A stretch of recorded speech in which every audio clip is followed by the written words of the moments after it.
Welcome to Conversations on the Coast, the Bay Area's premier author interview program.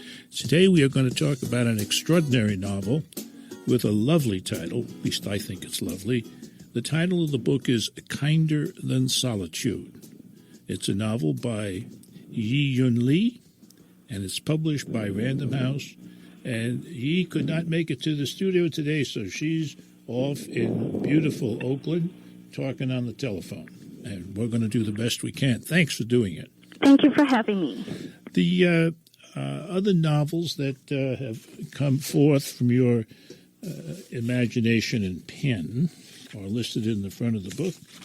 They are Kinder Than Solitude is today's book, Gold Boy, Emerald Girl, Yes. The Vagrants, 1,000 Years of Good Prayers. You have a good technique of naming your books. Oh, thank you. I would say naming a book is probably the most difficult thing to do. It probably is, yeah. And plus, by that time, you're getting all kinds of advice. Yeah. There's nothing like, an Irish sales manager naming a book. And never mind. Yeah. The New York Times did an interview with you that ran this week, no? Yes. And one of the things that you mentioned in there is that though you write about immigrant folks, people who are immigrating to the United States, you do not address their struggles as immigrants. Why is that? And it's very true in this book. Yes. Yeah. So, certainly I myself am an immigrant, and I came to this country, in my early 20s. But I often think that there are two kinds of struggles in life. One is you struggle with the outside world. Certainly as an immigrant, you struggle with how to stay in this country, how to, make a living, how to find a place to live, and how to, go on living here. But I am more interested in the other kind of struggle, which is the internal struggle. And I think those internal struggles come from, you struggle with your past. You struggle with your memories. And those things are my concern. Struggle with your past and what you've done and what you haven't done. Yes. Yeah. Yes. And so the other thing about you is that according to the Times article this week, at least, you did not get big parental support in becoming a writer. They, you say you finally heeded that siren call about a dozen years ago, abandoning medicine and enrolling in the renowned writing program at Iowa University. Since then, she has published 2 highly praised short story collections, written a pair of novels, won a MacArthur Foundation Genius Grant. We've never had that before on this program. A Genius Grant. Wow. Thank you for coming. And you've been named to various lists of best young American writers. Feats that are made more remarkable by her history. When you arrived in the U.S. of A. in 1996, they have it, you had written nothing in either Chinese or English. That's right. You're like retarded, for goodness sakes. A language she could speak, if not yet colloquially. So there you were, and that's not all that long ago. No, I mean, you've been busy. Well, I have been busy. I got 3 masters. I'm a very masterful person. Oh, my gosh. No, I've been busy writing. I have been busy raising a family. But, yes, but it's been a while. I would say 96 is it's last century, That's right. It was last century when you were doing this stuff. Yes. Yeah, it was a long, long time ago. Yes. What drew you to writing rather than the sciences? I think it's interesting to me is I was a very good scientist, but I could see at that time, I could see my life from that point on forever, being a good scientist and, writing grants, teaching, doing research. Mm-hmm. And I think when life doesn't provide any suspense, you sort of start to lose interest. And so I thought I would try writing. And the moment I tried writing, I fell in love with writing. Uh-huh. And, of course, I didn't heed that call of siren because writing is such a dangerous life. It's suspenseful. Yes, it is. Yes.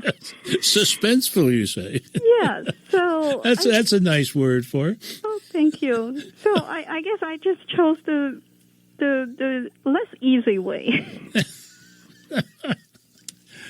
Well, what comes out of all of this is this book, Kinder Than Solitude. And the New Yorker, in writing about it in this week's issue, tells us that it's a book that spans 2 decades following the Tiananmen Square crackdown of 1989. A 15-year-old orphan named not Ruyu. Mm-hmm. Is that right? Yes, Ruyu, yes. Ruyu, thank you. Arrives as a guest at the comparatively privileged home of Shao. Yeah, it's okay. A fiery spirited student protester. And they go on to say that what you accomplished here is an intimately plotted mystery. You've turned it into something more profound, one that queries the meaning of crime and punishment in the moral murk of contemporary China. I hope the Chinese aren't listening. Well, there is the contemporary moral murk in China. I think that seems to be accepted or to be agreed upon. More murk there than here? Well, yes, I think I would say so. Yes, okay. Because it's a country that has been changing so fast, and people are losing certain level of. People are losing that level-headedness. You're listening to Conversations on the Coast with Jim Foster. Follow us on Twitter at JimFosterCoc or send an email to jimfostercoc@gmail.com. Kinder Than Solitude, a novel by Yiyun Li. This is what we're talking about today on Conversations on the Coast. And a gentleman I always refer to as a friend of mine, although it may not be mutual, Salman Rushdie, has this to say about Yiyun Li's book. The surface of Yiyun Li's prose is deceptively still, but just beneath the surface is the sadness, pain, and tragedy of 3 lives, each one driven into a kind of damaged solitude by the memory of the past. Her characters are portrayed with a harsh beauty, and one's emotions become deeply engaged with their fates and by the mystery of a poisoned woman, a crime which has shaped, perhaps deformed, all of them. This is an exceptional novel, and Yiyun Li has grown into one of our major novelists. So saith Salman Rushdie, and Salman always speaks the truth. Oh, thank you. Very much so. Yeah. The word that he mentions here somewhere, he uses the phrase damaged solitude. Mm-hmm. Now, solitude is in the title, and solitude is the goal, I think, the life goal in a way, of one of the main characters. Yes. Tell us about that. Well, this is a woman who, when she was younger, she was a very warm-hearted person. And, of course, this crime, one of the 3 friends committed, or all of them were not innocent. Not sure. Yeah. I think she was so entrapped by the memory of this crime, or by the memory of this incident, that she had to suppress her nature. And she made a goal. Yeah, you're right, that her lifelong goal is to find peace in solitude, which, she, for a while, she, refused to make connection to people. She preferred to be alone until, at the end of the novel, she realized she did not have solitude. The solitude is a self-deception. So she admitted that all she had was a lifelong quarantine against life and love. And I think that's probably, what the novel is for her. I mean, for her, it's really a discovery about the limitedness of solitude. That's interesting. Yeah, I think that's a good reading of it. The one of the other people in here is also very deep, and then the man in the novel I don't think is as deep, and he's what I guess one could call a good example of today's capitalist Chinese hustler. That's the way I saw him. Yes. It was smooth as silk. I mean, he has made a fortune in the economy. But on the other hand, there's something missing in his life. And I think what's missing is, his inability to love or to make any connection to people again after this incident. And for me, I think it's very interesting you say, he's not as complex as the other two. The two women fled to America while this man stayed. His name is Boyan. And to me, what's interesting about him is he chose to stay, which is a very difficult thing. He chose to stay and chose to take care of this poisoned woman for 21 years.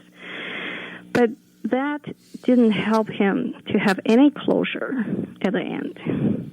But, it was a continuation of his character, I think, in the sense that when we visit with the characters at an earlier age, they're teenagers, I guess, he is solicitous and helpful with the other, for the other characters.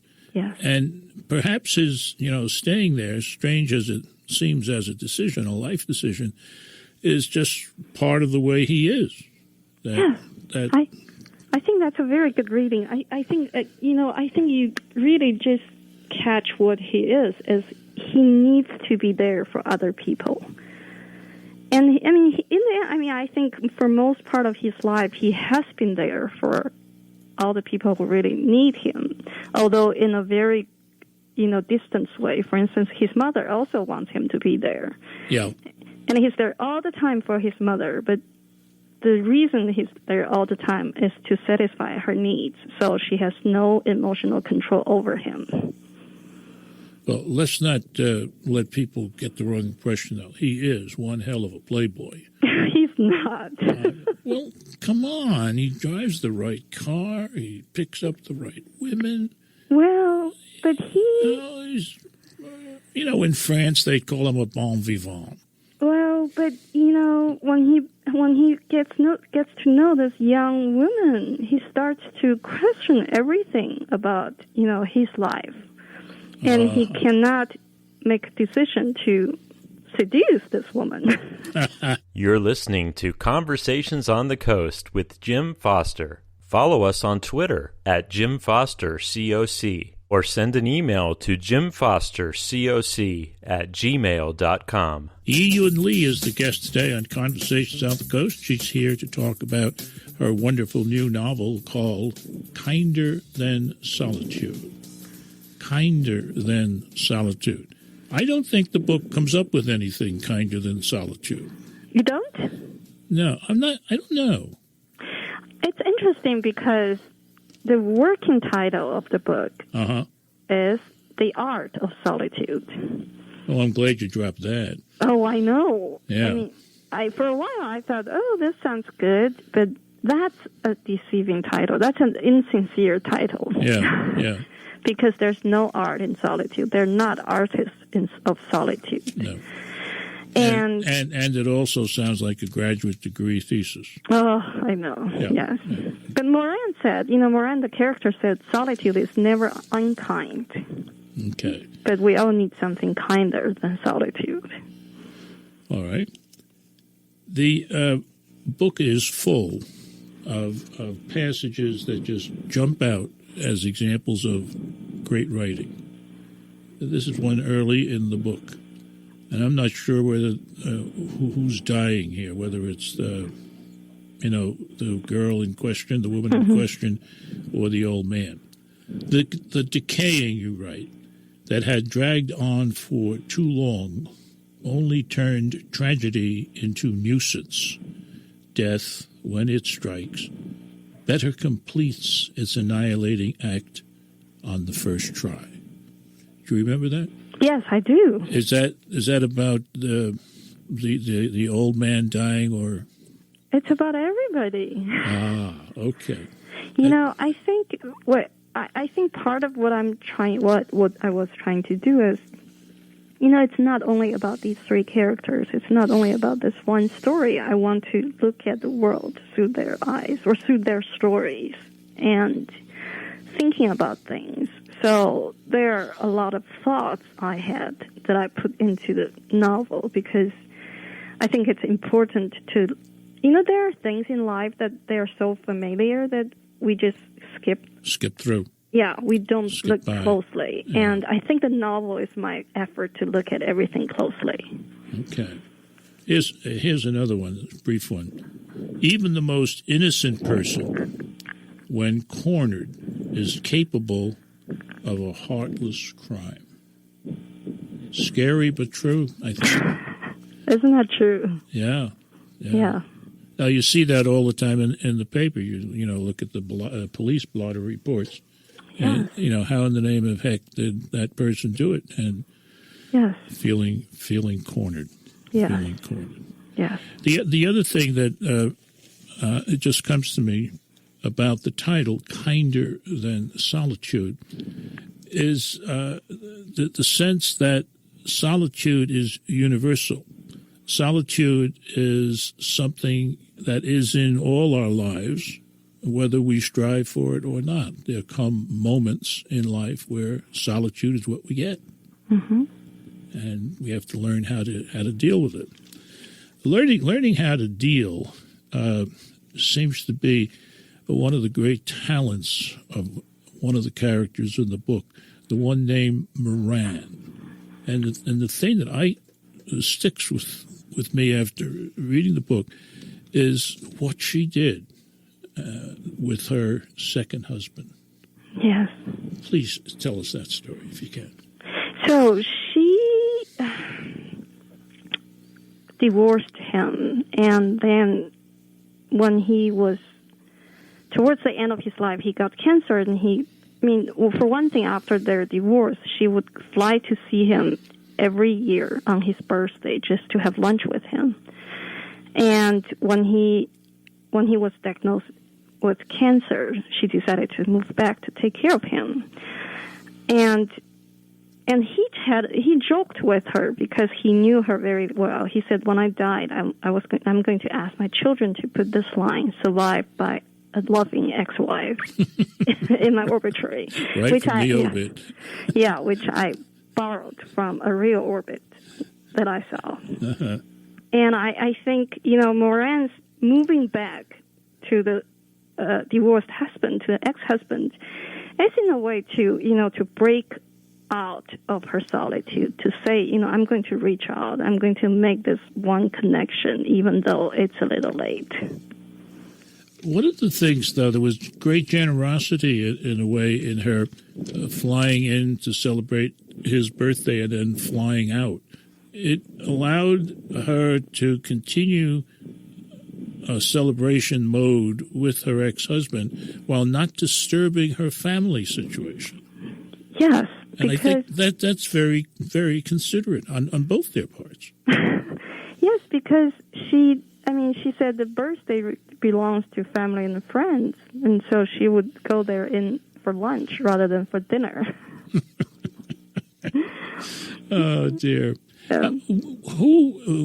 Which of the characters, I'm sorry that I can't remember, winds up living in a high-end suburb? Oh, Rui. Who? Rui. The orphan. Yes. The one who was the orphan. That's yes. Rui. Now, she turns... That job is absolutely incredible. Does that exist anyway? I mean, she's a babysitter, she's a dog walker, she's a confidant, and she does part-time work in a gift shop. Yes. I'd like to see her tax return. It's going to be really hard for her to file tax, but she has a CPA, right? Remember? That's correct. She does. Yes. Yeah. How did I forget? Yeah. But she also has this ability to do all these seemingly unimportant things well, and is of great help to the people in this high-end community. Well, part of it is because she doesn't care. She doesn't want anything from these people, and whatever is wanted from her, she knows what people want, and she can cater them. And she's a very smart woman, so I think when she desires nothing, she is in a position that she won't lose anything. Uh-huh. Well, we've been talking today on Conversations on the Coast about a novel whose title is Kinder Than Solitude. We've been talking with the author, Yiyun Li. This has been Conversations on the Coast, and I'm Jim Foster. Follow us on Twitter at Jim Foster COC, or send an email to jimfostercoc@gmail.com.